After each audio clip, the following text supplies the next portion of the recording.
Hello, beautiful people, and welcome back to the Personal Power Circle Talks with Roxane, where we're going to spend some quality time here. I love quality time, where I'm going to speak my personal truth and share and explore the messy parts of personal growth. Personal truth. Speaking from the womb, heart, throat, rather from the mind. So I'm Roxane, a creator, an Ayurvedic practitioner, and Reiki master with over a decade of experience in personal growth. So it's time that I'm going to share some stories here. As you get to know me, I'm a deep person, empath, love to reflect and contemplate about life. In this series, I will talk about the chakra system, an ancient Indian philosophy, learning about the energies system. And it helped me really to understand where emotions are coming from. And once diving deeper in this system, I learned so much more about myself, know thyself. And this one, we're going to focus on the fourth chakra, which is the heart chakra, the Anahata in Sanskrit. So briefly, what is the chakra? So it's coming from the ancient Indian spiritual philosophy. And in these texts, the Vedas and Upanishads, they discuss that we have energy channels all around our body, the nadis, and we have energy centers, which are the chakras. And the chakra, the literal meaning is wheel.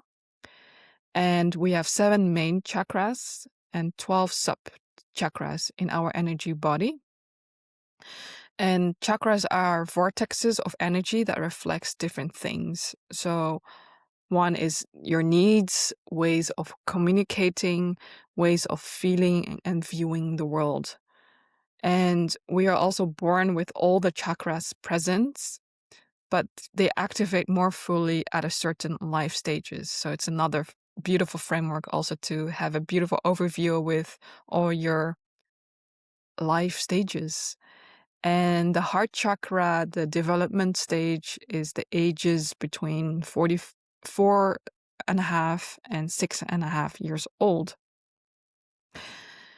And so the atomical location is obviously the upper chest, the upper back, the heart center, and the body functions are the thymus, the liver, the heart, lungs, the circular system, and the ectoring gland is the thymus, and the organ system is the cardiovascular. And the elements that are related are air, and the color is green, and the sound is yum. And the theme of the heart chakra is all about love, healing, compassion, the powerhouse, and the whole idea of giving and receiving. And now let's focus on the emotions. So once these emotions are balanced, you experience joy, gratitude, unconditional love, pride, acceptance, inspiration, compassion, forgiveness, and empathy, and unity of divine trust and faith. And once these emotions are unbalanced, you feel jealousy, abandonment, anger, bitterness, fear, rejection, envy, conditional love, which is the unhealthy love. And to build this relationship with your heart chakra, the first step is awareness. And one way is to journal about it. So the journal questions are: what were you doing at 4.5 years old till 6.5 years old? What were you doing during that time? Certain life events, and reflect also the emotions that you were feeling. And it reactivates again at age 17. So what were you dreaming about or struggling with at age 17? And were you withholding or extending love? And reflect, how did you feel about receiving love? Since I'm using myself as the case study here, since I document my personal growth, which is an ongoing, continuous journey. So let's see what Roxane at age 4.5 was experiencing. So yes, so we from that moment at age 5, I moved from Namibia to The Hague. So another big change, like leaving the place, and building something new again. And at age 6, yes, that's when I got my younger sister, which she's also adopted. And that was the time, I could really, the the emotion jealousy came really up.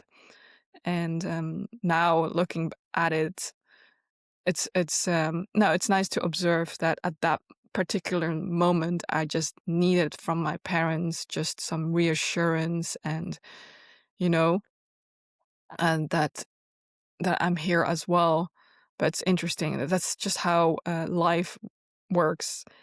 And another time I remember that at a certain time my mom suddenly fell um, from the sidewalk, and then at that particular moment she was crying because it was painful, and I immediately started crying as well. And that was really the moment that I learned that I'm an empath. And then she obviously immediately stopped crying, so then I I still kept on crying for her, I would say. And and also looking back at this moment, I find it super fascinating that eventually all the people that you meet, they're just reflections of you, or like a mirror, what's going on.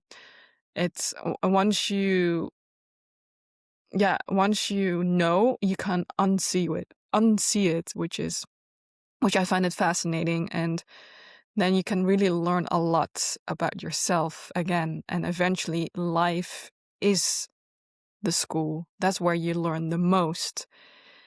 And then obviously that was also the period that I got really this limiting belief that, I got to, take care of my sister, help her out. And that was maybe the moment that, I started not being a kid anymore, or just, also, taking this kind of burden, or in a way.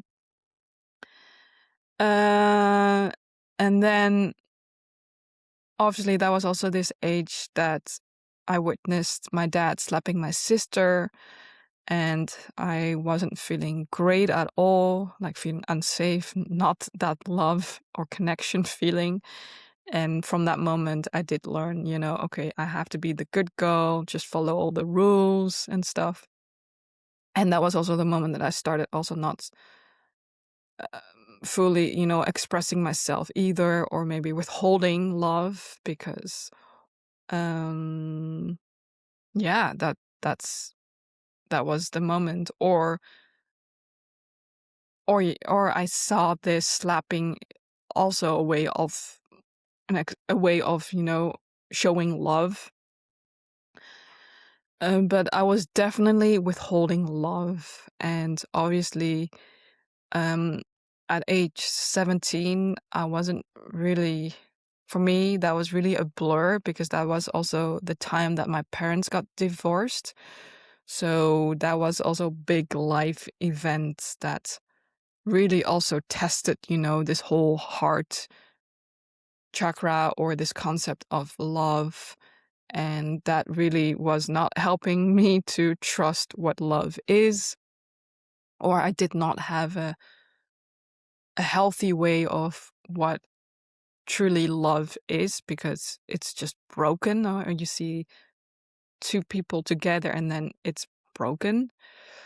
But now looking back, if you flip it around, it's also a way of love, that otherwise they would struggle. And anyway, that's another whole discussion to talk about.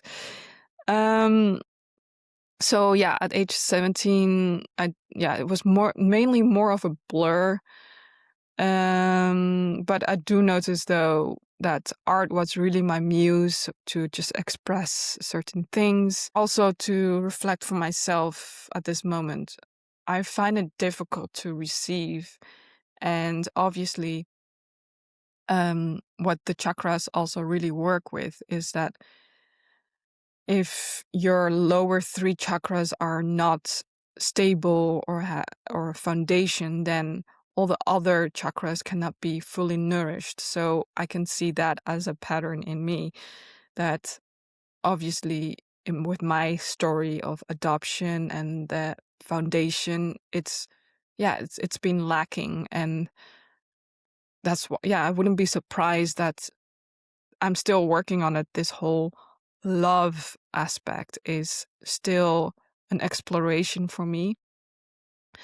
But I must say, I have reached the point that I can feel what unconditional love is, with the help of, obviously, I went to therapy for 2 years just to understand myself more. I guess I'm just hungry for understanding myself and how people behave. And now that I've reached to this point that I have so many tools, it's really fascinating. But going back to therapy, it really helped me just to organize all the life events, like what we're actually doing now with the chakras.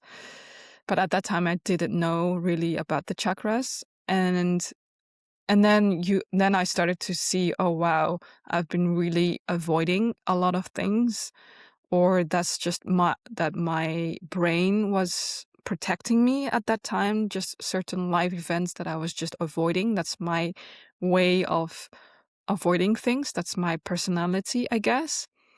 And also this aspect that, intellectually I understood that obviously my parents adopted us, and with all the new love and all that stuff, I understand, but I couldn't really feel it in my body, which is another aspect of of understanding yourself.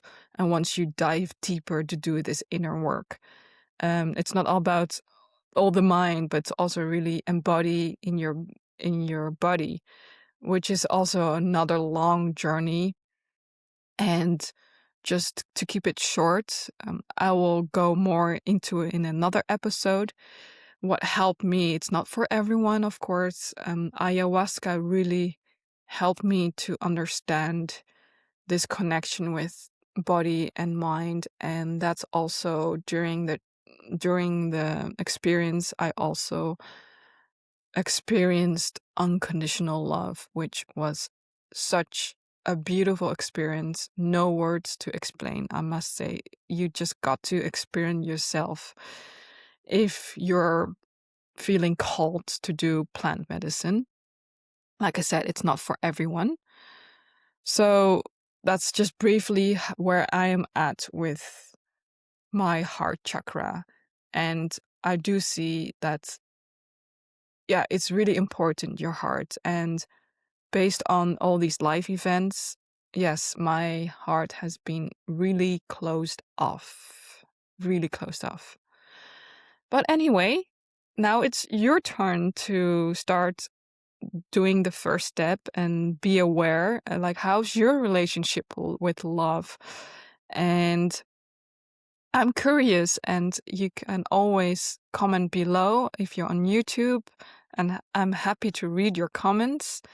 Write about like your big aha moments. And like I said, writing this, write it really out on a piece of paper, because it's also a way to let it out and to express yourself. and like really a therapy session with yourself. And try to be an observer and see it in a different perspective. And once you're doing this work for a long, long time, you start to recognize certain patterns. And that's then the fun part, because then you can ask yourself to, hey, can you can ask yourself, hey, let's change this old pattern which is not serving me, and then you can create your own pattern which is really powerful for yourself. So really, one way to really support you or to take the first step is awareness, and one way by doing that is what I find so super fascinating is really energy. I see energy also a language. There's no words to say. So one way that you can support to be aware is Reiki, and I am so fascinated about the concept of energy. Energy is everything. It's just another type of language, I would say. In a way, you cannot really describe it in words. So I'm really honored that I can share Reiki and to serve people. It really supported me in my grief process and digest things in a healthy way, and so much more. And I'm calling in 3 women who are ready to receive this Reiki session with me, in person with me. You can book on my website, personalpowercircle.com. And I will see you in the next one. Bye.